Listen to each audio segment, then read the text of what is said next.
Toal channel. Thanks for stopping by. It has been a minute since I've done like a sit down video on camera, and I'm not gonna lie, it feels a little bit awkward, but I'm gonna warm up and get into the groove of things.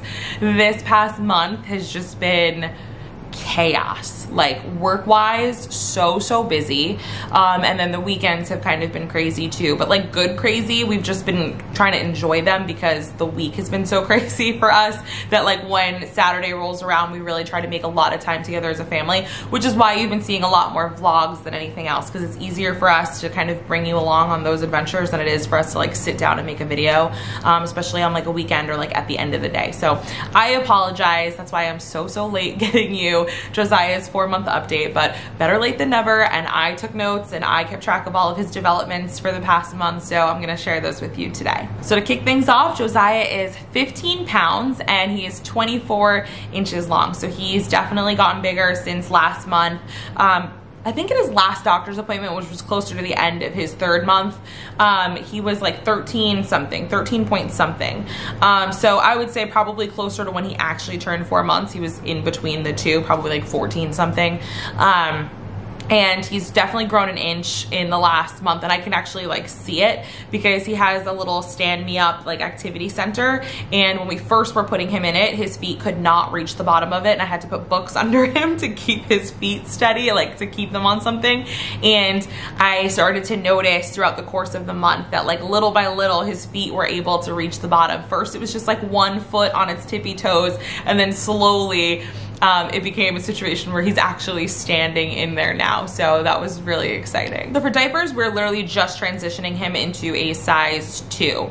He still fits in a size 1 actually. We have some size 1 nighttime diapers that we're trying to kind of run through. But the reason I moved him up from the size 1s to 2s is just because I think he needed more space in there. He was starting to have a lot more blowouts, and that's kind of how I gauged that it's time to move up to the next size. Let me know if there's like an easier way to gauge it, because I feel like he has such a small waist that he can fit in the smaller sizes longer, but it's just like not necessarily beneficial for any of us or the laundry to do that at a certain point. So that's how I gauge that it's time to move him up to the next size diapers, just if he's having a lot of like blowouts or like peeing through diapers. I did actually switch diaper brands recently. When we started, we were using the Pampers Swaddlers, and I didn't really know anything about diapers, right? But like I have a bunch of nephews, and like my sister-in-law always used them with, you know, my nephews, and so I was just like, okay, she liked them, like I'll like them. And there's nothing wrong with them, but somebody gave me an extra pack of like Huggies, like newborns, when he was smaller, and I actually really preferred them on him. And then I think it was Kendra Atkins on here, and she was talking about diapers. She has twin girls, and then she has a little boy, and she was talking about the difference between the two, and she said that the Pampers Swaddlers were great with her girls, but the Huggies seems to have more absorption, is that a word, in the front panel, which is what you need for boys. So that's why we switched from Pampers to Huggies. As far as clothing goes, he can still fit in his 0 to 3 month separate pieces. Like I said before, Josiah has like a really little waist, and so even like the 3 month, like we have like some shorts and stuff from Carter's, they're a little bit baggy on him. They'll stay on, but they are a little bit baggy. His stretchy pants are fine, but like those are baggy, and he can still fit in those really well. They're fine lengthwise too. It's the like one piece thing, so like the sleepers and stuff in 0 to 3 month aren't really fitting him anymore. He has a couple that are okay, and then we have a few that are so tight and small on him that he looks like a little sausage when you put them on him. Mike put one on him the other day, and it was like, how did you think that that fit? He looks so uncomfortable. We had to change him, so I gotta go through his drawers and get rid of everything that no longer fits him, which is like my least favorite activity. It makes me really sad because he really is growing so fast. So for food, he's still on his Infamil NeuroPro. We haven't had any issues with that, still tolerating it really well. We have moved him up. I don't forget how much he was drinking in our last update, probably 4 to 5 ounces, and then he was drinking a solid 5 for most of the month, and then probably about a week and a half ago we bumped him up to 6 because I felt like he needed more. If you checked out our last vlog, you saw that Josiah is now doing cereal or oatmeal, whatever you want to call it. I will link that up top for you guys to check out. His doctor cleared him at his last visit, so that weekend when Mike and I were actually going to be home together is when we decided to start it, so we could both be here and see it. And that was a really exciting parenting moment. I know right now I see a lot of videos about baby led weaning on the internet and YouTube especially. which is waiting to give your baby food until they are a little bit, you know, bigger and can sit up on their own and can kind of grab things, and you're not really giving them purees so much, you're giving them more like actual like solid foods. I really don't have a reason for why I didn't want to do that. I didn't actually do a whole lot of research on it and the benefits of it from, you know, doing it this way. I kind of just was excited to feed my baby and wanted to experience this part of it where I get to feed them, because I think a lot of times in baby led weaning, the point is really for you to kind of give them the food and let them figure it out and step back, and it's more for experiment and play. And I get that, and I think that's great, and who knows, maybe I'll want to do it in the future. But with my first baby, I wanted to sit there and experience the spoon, and here's the airplane and all of that stuff. So that's why we chose to do it this way, if you were wondering. The good news is he really, really likes the cereal. At first he was unsure, but you could see in that video, but towards the end of the bowl, he was actually really into it. And then that continued the next day and the day after. So he's into it, and we just have to keep him on that for a little bit, make sure that he doesn't have any negative reactions. And so far he hasn't. And then we can kind of introduce him to other purees slowly so that we can just make sure he doesn't have any like allergic reactions to anything. Now let's talk about sleep, because that's like everybody's #1 question when you have like a really young baby. They're like, how are you sleeping? Is he sleeping? Are you guys getting any sleep? Are you sleep training? Like what's the situation? In the last video I had said that Josiah was starting to give us here and there nights where he was sleeping through the night, and then he just started sleeping through the night. Like he just decided like, okay, I'm gonna do that now. And he would go to sleep at 10 with us, and then he would wake up between like 6:30, 7 the next morning. And then what we started to notice a little bit later was that around 8 o'clock, he would start to get tired. So normally he takes a nap like late afternoon. He might wake up around 4 or 5 o'clock in the evening. So he starts to kind of naturally get tired again around 8. And I was like, well, I'm nervous if we put him to bed at 8, he's gonna start waking up at like 4 in the morning. But I figured, you know what, it doesn't make sense for him to nap this late anymore. Like he's getting bigger, let's just put him to bed. And so we started doing his bedtime routine, 7 o'clock, getting him, you know, bathed if it was bath night, pajamas, lotions, all the things, right? Reading stories. And then we give him his last bottle at like 7:40. And we started making that bottle like the bigger bottle for the day. So if he was drinking, you know, 4 ounces at the time, that last bottle would be a 5-ounce bottle. Now he just drinks 6-ounce bottles all day long, but whatever. His last one is always a 6-ounce bottle. And, we'd give him that, and we'd rock him or whatever, we'd hang out with him on the couch, and then we would put him to bed. By some miracle of God, he still was sleeping until between 6 and 7 in the morning. So now Josiah goes to bed at 8, 8:30 and wakes up between 6, 7 in the morning. Let me tell you, it has been nothing shy of amazing. I mean, I'll be honest, I miss him like crazy when he is asleep. If he's asleep and I'm up, I'm like, oh, I miss him. I want to hang out with him. I miss my baby. But it has been really great to have those 2 hours to ourselves before going to bed, because before we were kind of all going to bed at the same time, 10 o'clock.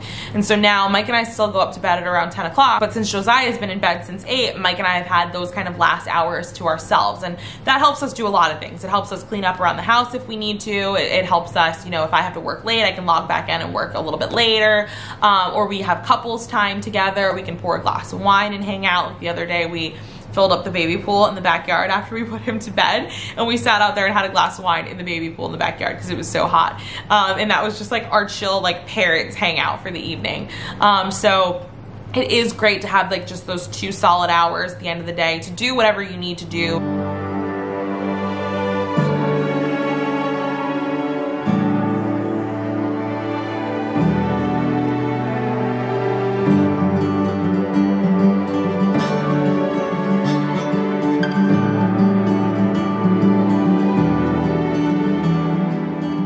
Let's talk about daytime sleep, because I've kind of always told you that has really been the struggle for us whenever Josiah goes through a leap. His nighttime sleep usually is fine. It's his daytime sleep that gets really crazy. So I know y'all have heard of the 4-month sleep regression. Well, the 4-month sleep regression happens pretty much simultaneously with leap 4 if you're following the baby leaps.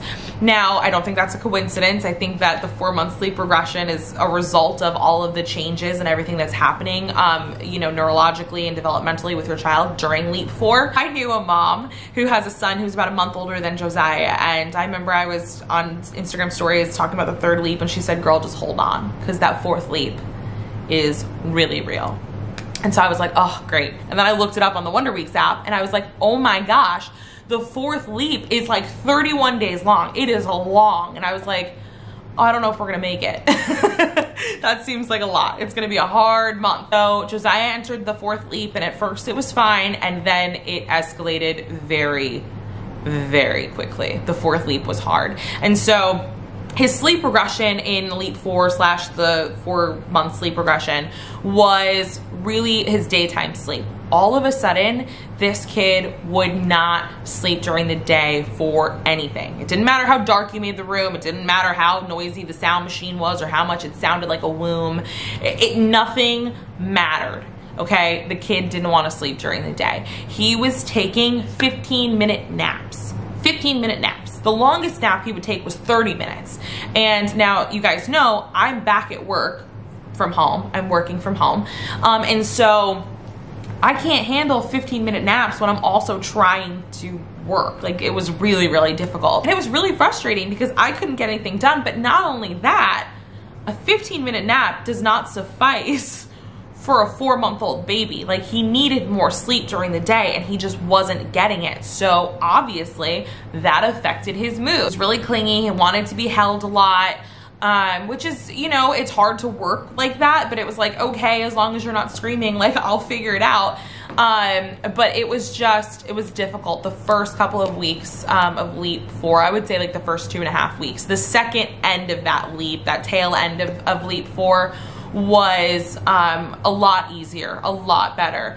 And so that was his sleep regression. It was daytime sleep, which, I mean, if you can pick one, nighttime sleep or daytime sleep, I'd rather him sleep through the night.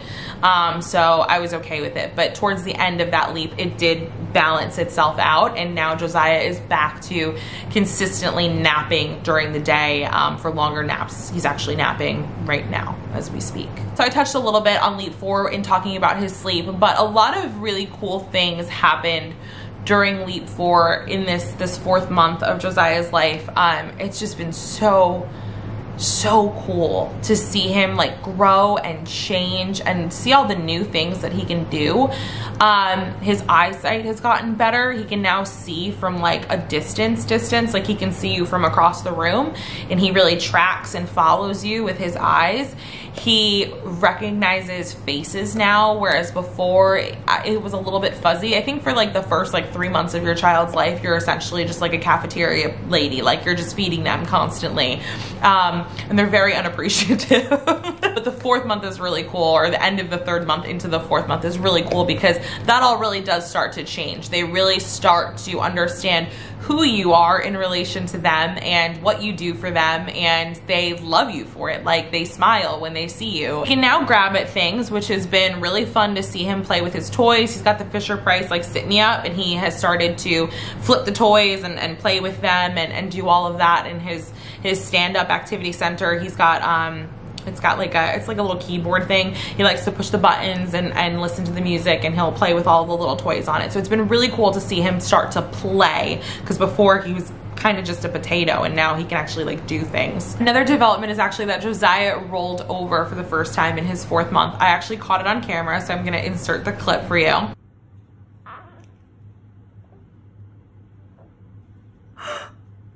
He did it. Mike, he did it. He did it, Mike. He rolled over. Really? Yeah. I got it on film. So basically, we had been practicing rolling over, and he was getting really close. He could get from his back to his side, but he was having a hard time like getting over his arm.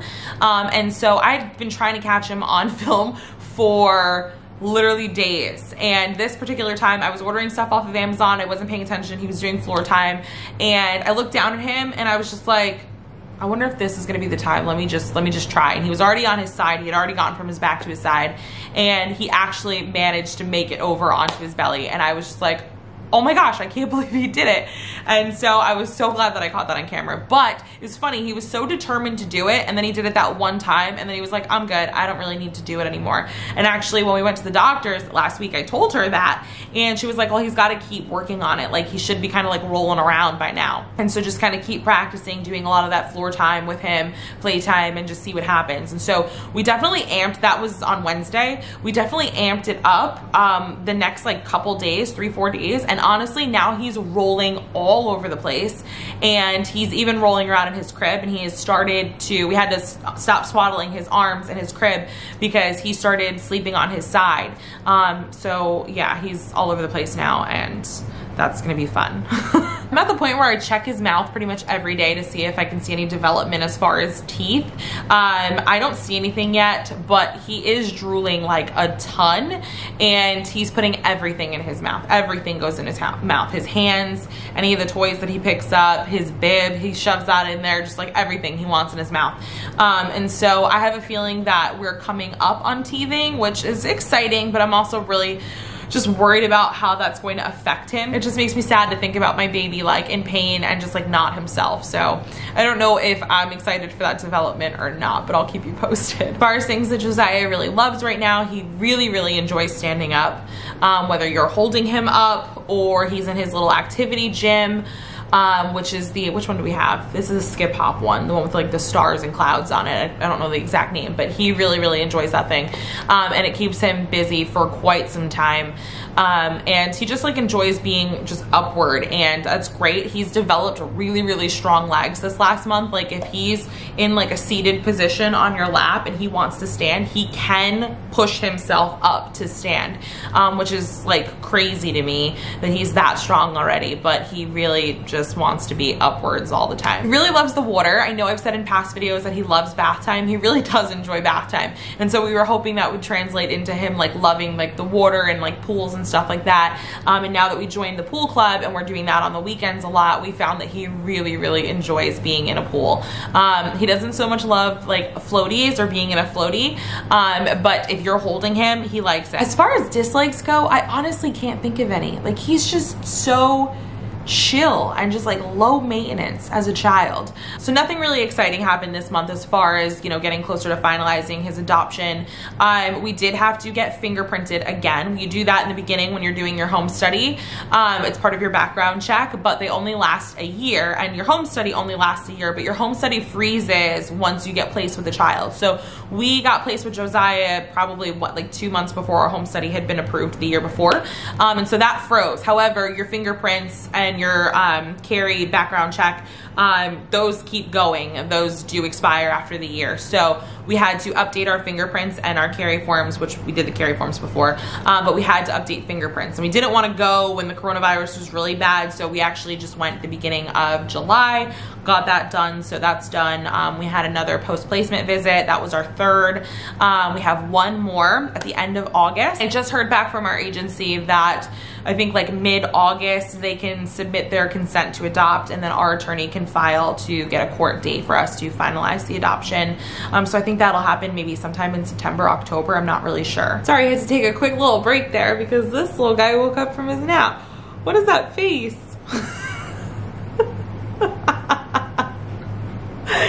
I think I forgot to mention that he definitely notices screens. I guess this is the part where like I do my update as far as like how I'm doing, you know, 4 months into motherhood. Someone couldn't wait for me to finish my train of thought before he had his lunch, and I can't even remember what I was just saying. But anyway, this last month, while it has had its challenges, has still been amazing. Like all of those challenges were like not for nothing, you know, those, you know, crying fits and the sleepless days and the crankiness, like those weren't for nothing. Like what he got out of that leap, the ability to grab things and track things and know faces and smile and be engaged with me and Mike, like I'll go through that crazy leap over and over again to see him smile when he sees my face. Like it's just, it's all worth it. And I know that you're gonna hear that a lot if you're like a new parent or a parent to be. Like everybody's gonna be like, oh, it's hard, but it's so worth it. And I mean, it is. It's so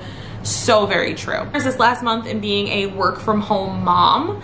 I mean, that's still totally crazy, trying to navigate work and, you know, caring for Josiah. I do have a little bit more help now. If I have like a really crazy day that I know is coming up, and I can kind of anticipate that, like let's say I have a big project and a due date or a lot of calls or whatever, you know, I can call like my dad or my mom or something to come over and watch him for the day.